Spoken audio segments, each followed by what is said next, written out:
Hi friends, welcome to my channel if you're new, welcome back if you're a returning subscriber. My name's Jonathan, I make luxury videos, unboxings, and reviews, and I thought it would be fun to share everything that I purchased from Louis Vuitton in Q1 of 2026.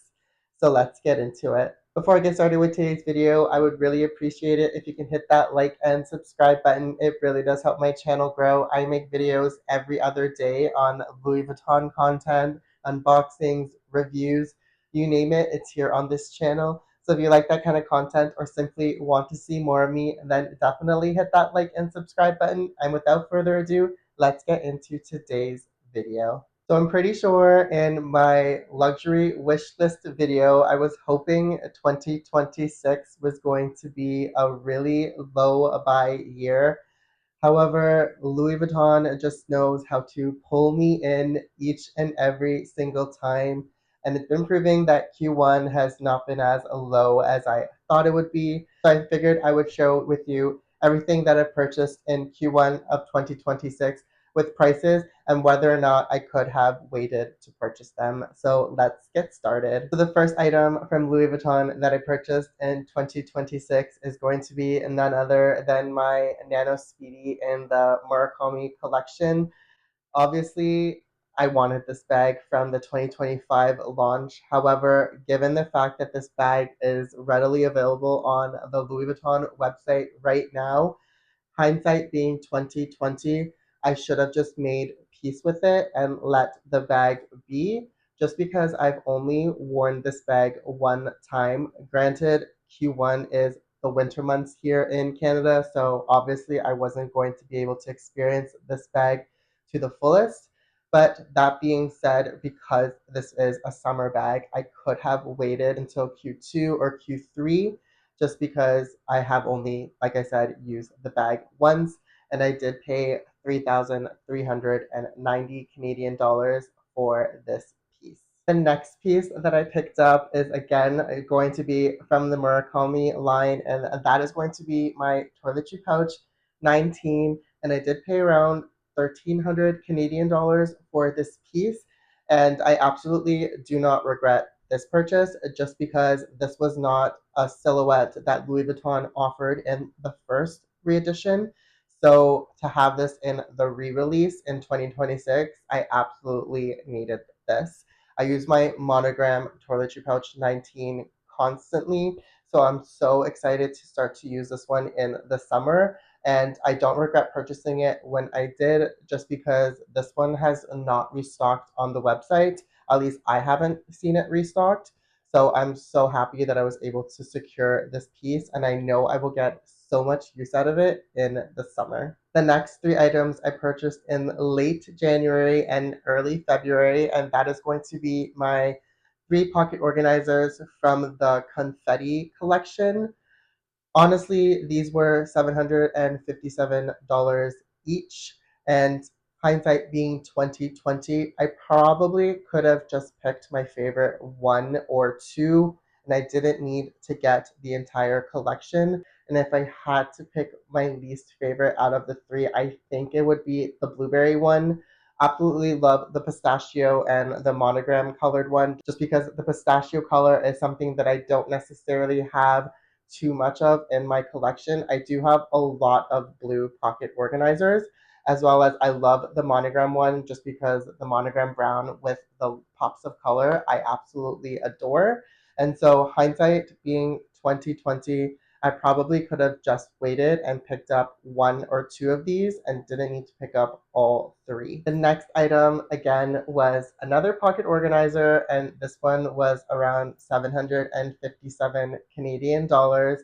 And I absolutely do not regret purchasing this one just because this pocket organizer was in collaboration with my friend Mandy at Just One More Bag 01.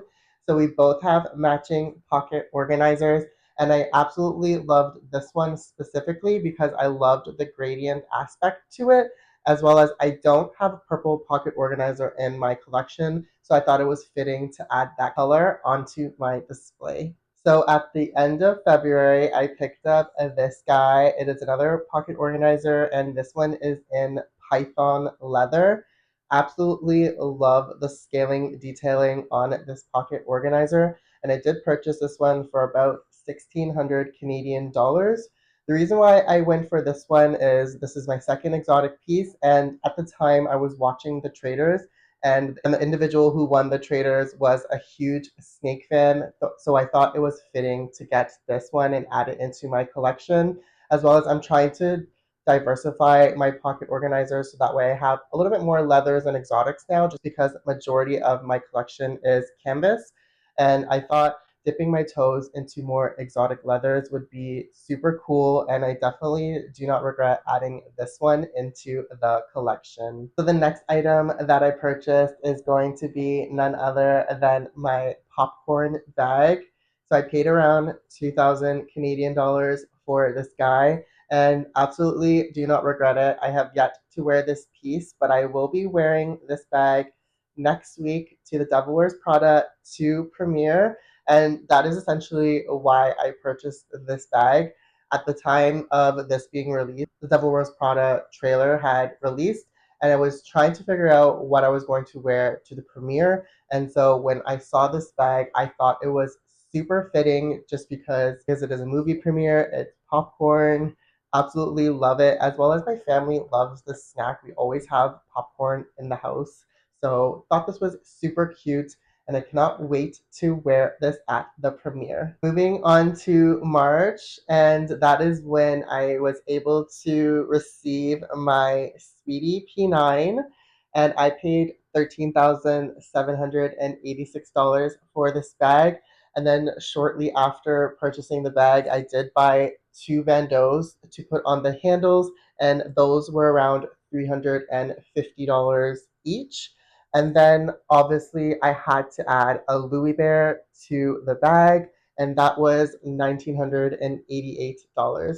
So March was proven to be a very expensive month. However, truth be told, the P9 was actually purchased in January. I did have to do a full deposit on the bag. I will leave that video linked down below if you want to go check it out.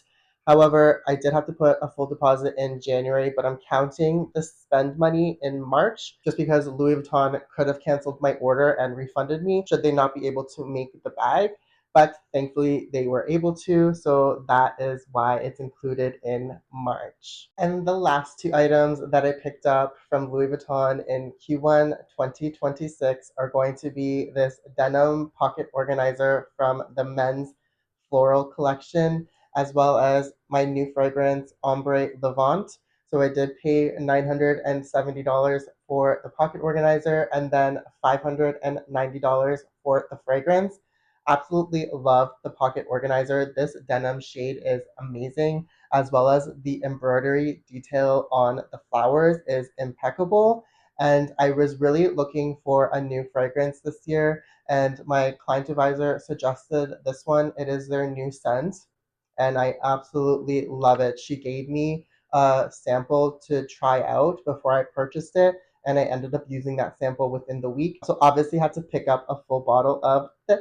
Thank you so much for watching. I really do hope you enjoyed today's video. I will put the total spend right down below. I'm hoping Q2 is going to be a lighter month just because my birthday is in Q2, and I'm hoping to add a wishlist bag into my collection. However, with that being said, if you like this kind of content or simply want to see more of me, then definitely hit that like and subscribe button. And until next time, I will see you in the next one. Bye for now.